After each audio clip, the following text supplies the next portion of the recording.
अस्सलाम वालेकुम फ्रेंड्स, उम्मीद है कि आप सब खैरियत से होंगे। फाइनली पंजाब यूनिवर्सिटी ने जो इम्तहानात होंगे 2022 के एडमिशन की जो आखिरी तारीख़ है वो 29 अप्रैल मुकर्रर कर दी है, जिसमें हम बीए, बीएससी और बीकॉम के दाखिले भेज सकते हैं। तो देर ना करें प्यारे दोस्तों, जल्दी अपने दाखिले आखिरी तारीख से पहले अदा करें ताकि आप पंजाब यूनिवर्सिटी 2022 के इम्तहानात दे सकें और कामयाब हो सकें।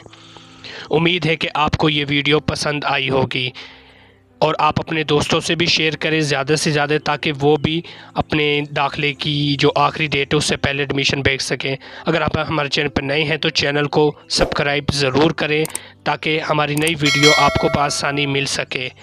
अपना बहुत सारा ख्याल रखना, दुआओं में याद रखना। अल्लाह हाफिज़।